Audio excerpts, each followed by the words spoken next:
बांग्लादेश का सोसाइटी जो है अभी वो फ्रेगमेंटेड है. Why Yunus decided to speak like a moron? How would China evaluate this invitation and what should India do? Mohammad Yunus is trying to provoke India. $2.1 billion लेकर यूनुस आ गए. Not a bad deal.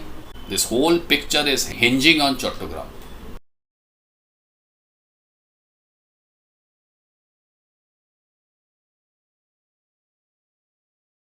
जय गुरुजी to all you heartlanders and welcome to heartland area. सबसे पहले formality कर लेते हैं. Video को लाइक और शेयर करना मत भूलिएगा. And first timers please consider subscribing to the channel. We are running for 2000 subscribers. Just 400 short of 2000 subscriber. और शेयर कीजिए. whoever wants to hear objective analysis of whatever is happening around the world. All right, now that we are done with the formalities, let us jump right in. Now it is important to remember एक चीज़ कि बांग्लादेश का society जो है अभी वो fragmented है. आज बांग्लादेश में एटलीस्ट 5 फैक्शंस है and each of this factions are competing with each other, competing interest लेके. ये सब एक दूसरे के साथ गेम खेल रहे हैं, कभी एक दूसरे के साथ दोस्ती कर रहे हैं, कभी एक दूसरे के पीछे पड़ जा रहे हैं and the country is in a state of complete flux. इसीलिए ये मोहम्मद यूनुस ने जो बोला है that is reflective of his stance. और जिस को वो इम्प्रेस करने का कोशिश कर रहे हैं वो लोग के स्टांस. अब इम्प्रेस करने का कोशिश किस को कर रहे होंगे? एक तो जमात है. Jamaat and all the barbarian members of Jamaat, जो कि स्टूडेंट्स को भी इंक्लूड करते हैं, ऑल द यूनिवर्सिटी स्टूडेंट्स. जहाँ तक बीएनपी का सवाल है, मुझे लगता नहीं, मेरा my personal opinion is BNP ये टारगेट ग्रुप में नहीं है और अवामी लीग तो नहीं है. एंड सरप्राइजिंगली टारगेट ग्रुप में नहीं होंगे शायद army and the disbanded paramilitary. So Bangladesh में अभी ग्रुप ऐसा है कि देर is a Jamaati group, there is a student group which is very closely linked with the Jamaatis, there is a BNP, there is a Awami League, there is a army which is trying to go its own way and the disbanded paramilitary unit जो कि अवामी league के members थे, बोल के वो लोग को नौकरी मिला था. So they are a big number of. So ऐसे 5-6 and of course Mohammad Yunus का जो अपना भी ग्रुप है, whatever that group is. तो ये सब ग्रुप है. तो ये जो उसने कमेंट किया था, कमेंट का जो इम्पैक्ट है उसको लेके बाद में बात करेंगे. तो जमात और बारबेरियंस, जमाती बारबेरियंस एंड स्टूडेंट्स सब हालांकि एक ही है, ये सब को टारगेट करके this comment was made domestic consumption के लिए. ओके, तो ये है जहाँ तक बांग्लादेश का सवाल है domestically. Now let us understand 3 things कि क्या वजह हो सकता है. What could be the reasons why Mohammad Yunus decided to speak like a moron. How would China evaluate this invitation, वो उसने इन्वाइट किया चाइना को, and what should India do. सबसे पहले मोहम्मद यूनुस ने कहा क्या? उसने कहा कि Indian north eastern states are landlocked and that Bangladesh is the guardian of the ocean, Bay of Bengal. तो बांग्लादेश के बिना इंडियन नॉर्थ ईस्ट का कुछ नहीं हो सकता है. So it is an open invitation to China to do whatever it wanted to, provided they strengthened Bangladesh. Now what is my unfiltered take on this? Number 1 is Mohammad Yunus is trying to provoke India. The primary reason why he was doing this was to get an audience with Mr. Modi in the BIMSTEC summit. तो वो तो हो गया है, वो reports भी निकल के आ गए, हालांकि डिटेल्स नहीं पता है. एक तो आया है कि दे हैव डिसाइडेड दैट इसको लेके आगे बात करेंगे एट्सेट्रा एट्सेट्रा. मोदी जी ने एक स्टेटमेंट भी रिलीज़ किया है where he is highlighted the importance of north east for the entire BIMSTEC entity, उसको लेके. तो ठीक है, मतलब इसका अगर धंधा था कि to get an ear audience with mister Modi, उसको मिल गया है audience, that is a fair angle. But इसका ना एक हल्का जियोपॉलिटिकल एंगल है, तो उसको थोड़ा सा कंसिडर करेंगे कि जियोपॉलिटिकल एंगल क्या हो सकता है. Geopolitical angle number 1 is by framing Bangladesh को ये फ्रेम कर रहे हैं as a key to access to bay of Bengal and the adjoining region, Bangladesh वाला रीजन, नॉर्थ ईस्ट वाला region. So by framing Bangladesh as a key to the ocean access, और उस फ्रेम के ऊपर, उस पिक्चर के ऊपर inviting China into the regional mix, he is poking into India's long-standing security concern. India का long-standing security concern क्या है? About Chinese encirclement. Especially along our northern and north eastern border. देखिए अरुणाचल के ऊपर चाइना है, तिब्बत में चाइना है, तो ये साइड इनसर्कल हो जाएंगे। पाकिस्तान साइड थोड़ा सा अभी हल्का चल रहा है because of Pakistan internal problem. तो ये साइड फिर से नॉर्थ ईस्ट से लेके अभी साउथ से अगर चाइना का इंसर्कलमेंट होता है तो that is going to be a major security concern for India.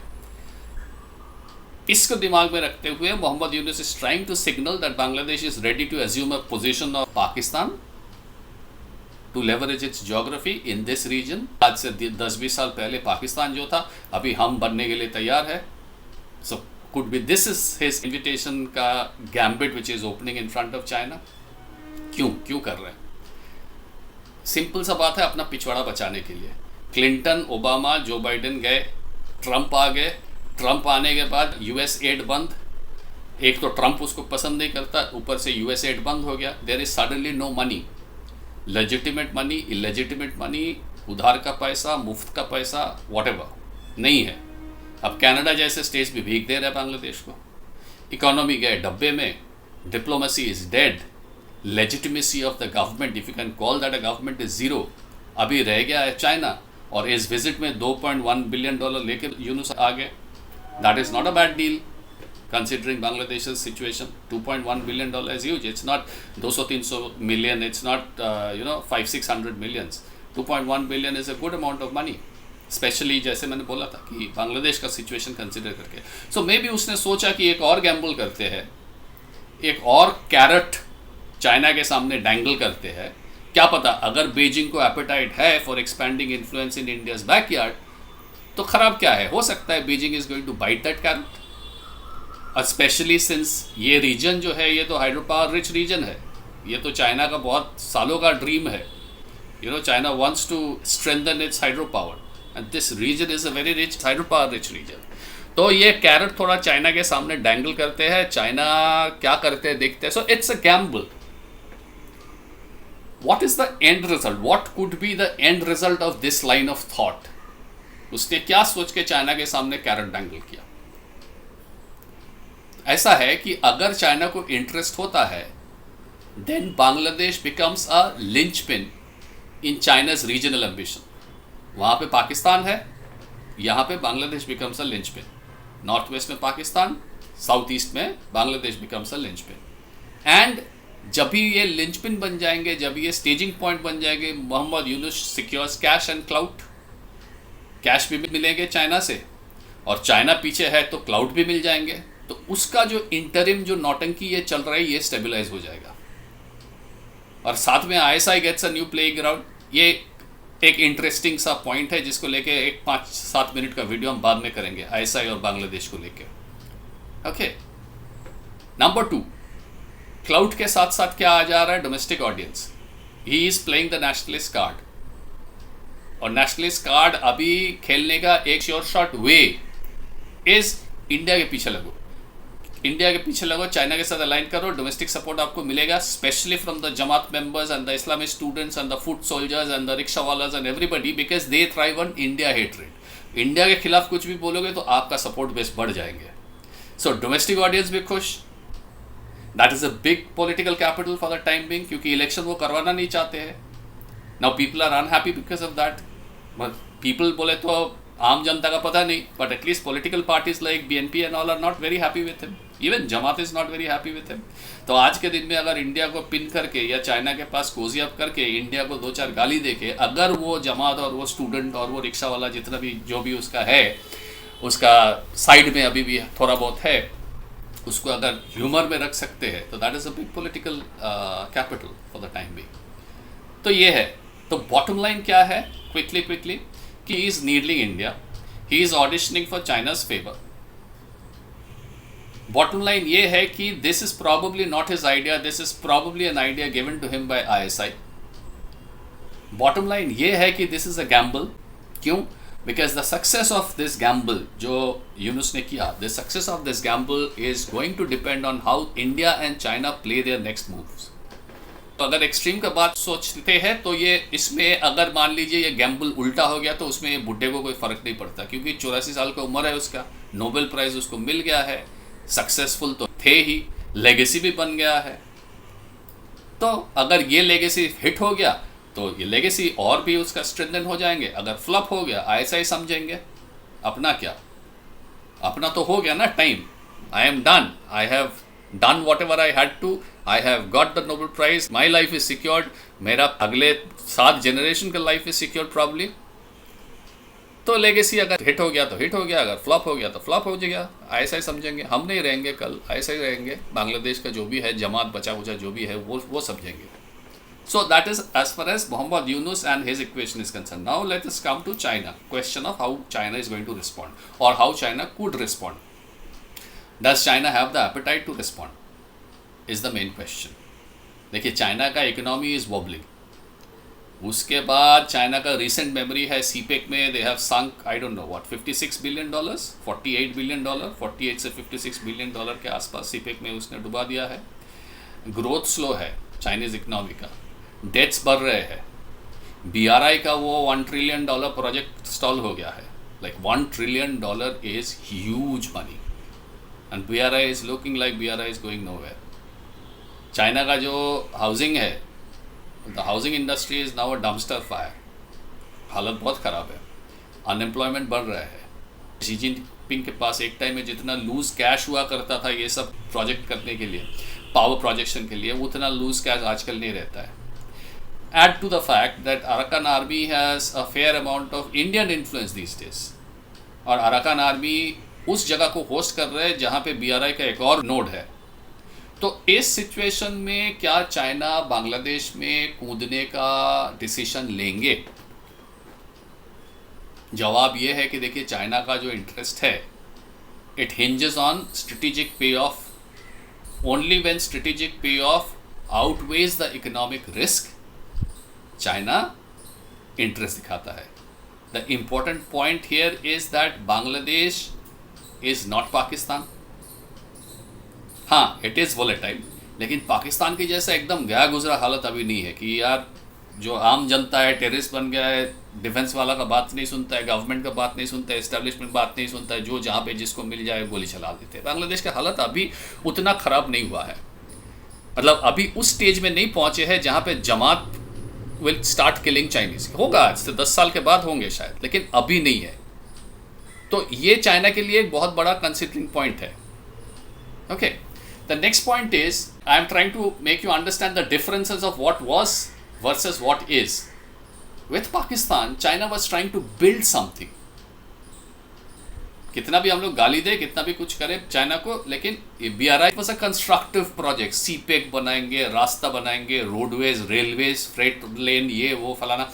They were trying to build something. In the case of Bangladesh it is not going to be building something. Instead of building, China would be disrupting something.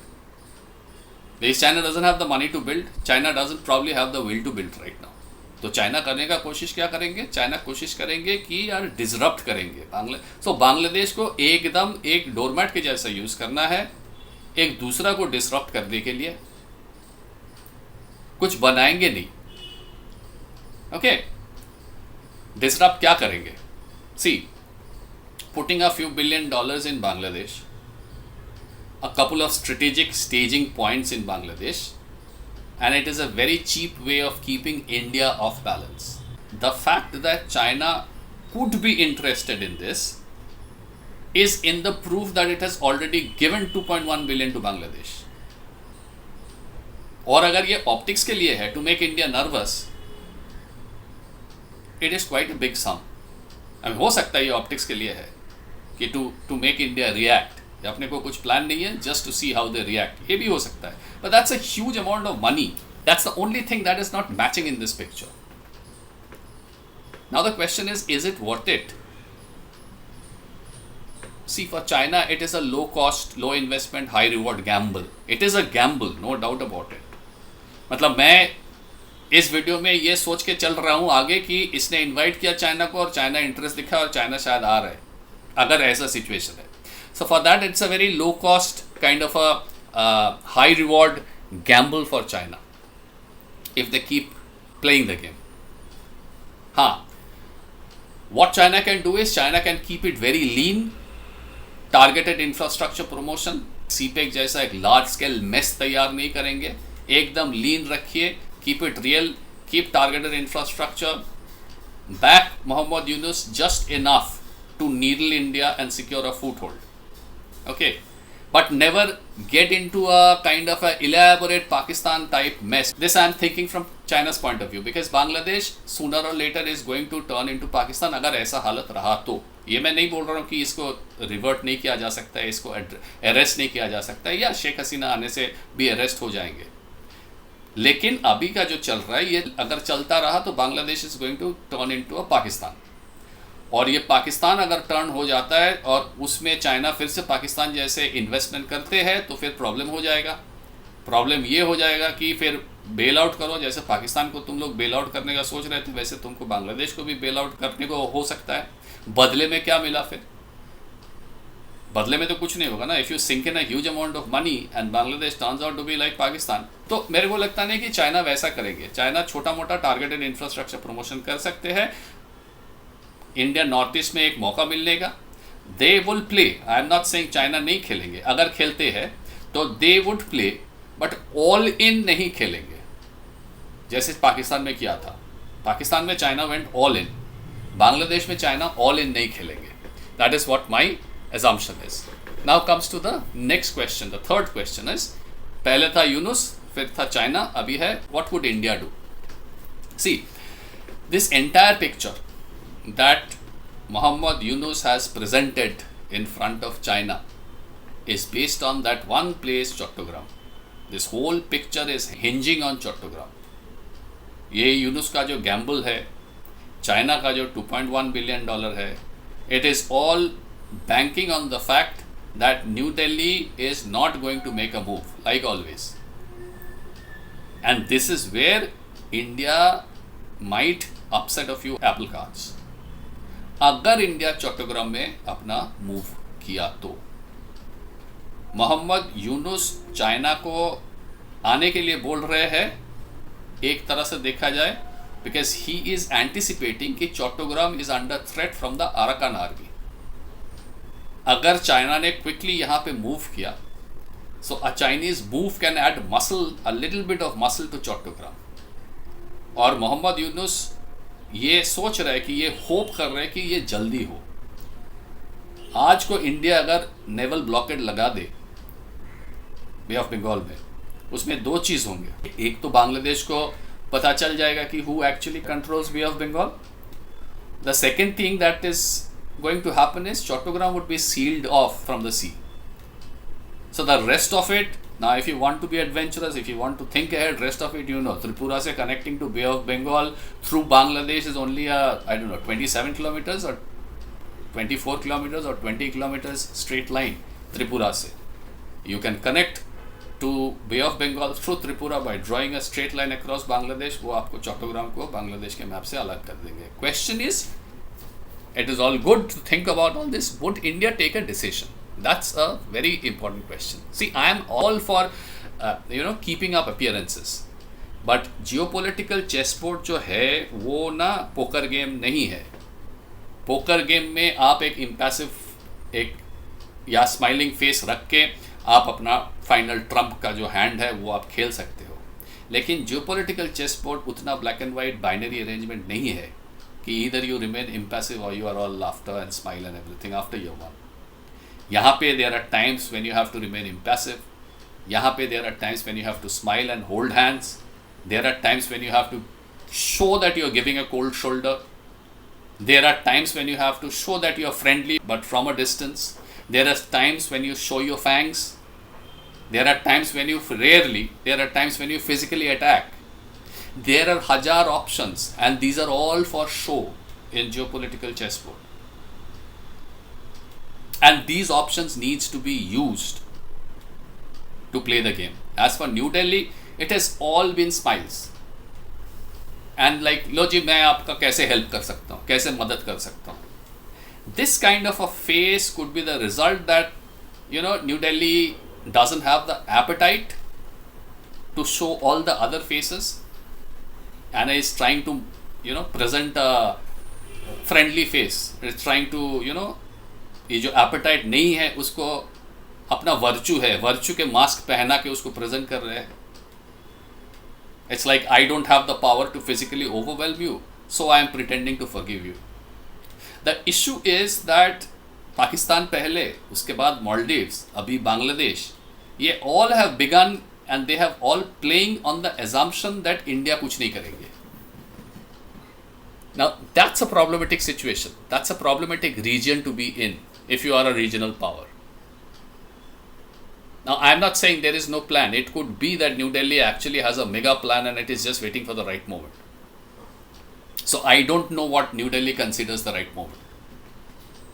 It is clear that it wasn't the right moment when Sheikh Hasina was kicked out. When Islamists were let loose, तब right moment नहीं था. जब minority Hindus और Buddhists were butchered by thousands, तब right moment नहीं था. When ISI began meddling in Bangladesh, तब right moment नहीं था. जब border fencing को लेकर problems हुआ, तब मौका right नहीं था. Probably it still isn't the right time according to New Delhi, when Mohammad Yunus is trying to invite China and has already drawn in investments from China and is trying to mess with the territorial integrity of India.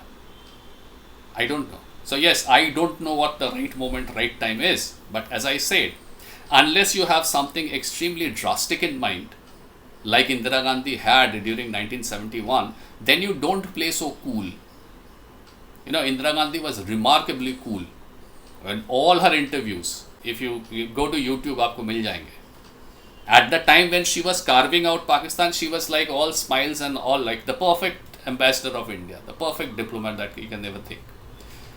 तो अगर वैसा drastic कुछ है कि you are thinking of carving so you are playing cool, तो फिर ठीक है. शॉर्ट ऑफ दैट आपको एक्ट करना चाहिए. Keep your opponents in check. Opponents को चेक में रखने के लिए, ओपोनेंट्स का मूव्स और एडवांसमेंट्स थोड़ा सा ब्लॉक, थोड़ा सा होल्ड में रखने के लिए, तो जो अलग अलग शेड्स लेके मैं बात कर रहा था कि कभी ये दिखाना चाहिए, कभी वो दिखाना चाहिए, ये सबको लेके खेलना चाहिए, ये सबको ऑप्शंस को यूज़ करना चाहिए. India so far in its ultra friendliness with Bangladesh has failed to do that. I'll give you an example. India has reduced, but India is continuing to export. Isn't it? अभी आप निश्चिंत रहिए, Bangladesh is trying to hedge its imports. वो जितना भी India से import कर रहे हैं, वो उसको पता है कि कल को जाके इसमें क्लैम्प डाउन हो सकता है या आहिस्ता आहिस्ता कम हो सकता है. They want to reduce their dependence, और इसमें ये कुछ गलत नहीं करेंगे. They are going to reduce their dependence on Indian imports and tilt towards China, which they are already. Now when that happens, then what happens back home is that New Delhi को एक chance जो था to clamp down on them, वो chance New Delhi lost. And not just that, by not initiating a blockade in Bay of Bengal, you are allowing Chinese goods also to come into Bangladesh. That's a political suicide in international relations. And that is the reason when, well, most other people were speaking about let them die on their own. Bangladesh खुद मर जाएगा, उसको अपने ही मरने दो. I was a little on the other side. मेरा हिसाब बहुत simple है. If somebody is not my friend in international arena, if somebody is not my friend, and if that somebody has a death wish, the least I can do is catalyze that. हाँ, हो सकता है I am not going to go and say, okay, you want to die, you wish to die, your wish is my command, let me kill you. I may not do that. लेकिन the least I can do is catalyze that wish. You cannot sit just like that, especially जहाँ पे आपका interests involved है. बहुत लोग problems के बारे में, इंडिया का ये प्रॉब्लम है, इंडिया का वो प्रॉब्लम है, इसीलिए नहीं कर पाए, उसीलिए नहीं. देखिए, प्रॉब्लम्स हर कंट्री में है. India's problems are not special. whoever has to rise, problems countries में है, प्रॉब्लम्स इंडिविजुअल्स में होते हैं, सब कुछ होते हैं, but whoever has to rise rises despite the problems, not that because उसके लाइफ में कोई प्रॉब्लम नहीं है. So you rise despite problems, क्योंकि प्रॉब्लम्स खत्म नहीं होते कभी, अलग अलग शेप में, अलग अलग कॉम्प्लेक्सिटी में, अलग अलग लेवल में आते रहते हैं. With Bangladesh, as with the entire region, New Delhi has to assert itself suitably. मतलब जो फ्रेंड है उसके साथ सॉफ्ट रहो, जो फ्रेंड नहीं है उसके साथ टफ रहो. Soft on friends, tough on enemies. That's reciprocal action. Reciprocal action नहीं, reciprocal behaviour is how you need to present yourself, and that has always been the way ahead. आप कोई भी कंट्री को देख लो, आप यूएस को देख लो, चाइना को देख लो, कोई भी कंट्रीज को देख लो, ईरान को देख लो. Despite Iran's problem, despite Iran being under sanction, despite Iran का so many things, Iran has like, ठीक है, आज things have gone out of hand, which is a different thing. But this is a very basic behavior, कि you are soft on friends and you are tough on your enemies. तो wheel को इतना reinvent मत करिए कि wheel finally wheel ही नहीं रहे, दूसरा कुछ बन जाए. Okay, so it's good to play the game, but yeah, there are certain things which you need to keep in mind while doing that. So that was about Bangladesh and Muhammad Yunus's statement and what could be the reason and how would China take it and how would India react to it. Video अच्छा लगा तो like share कीजिए, new कमर subscribe कीजिए. Stay sharp, I will be back very soon. Stay smart, stay sharp. जय गुरु.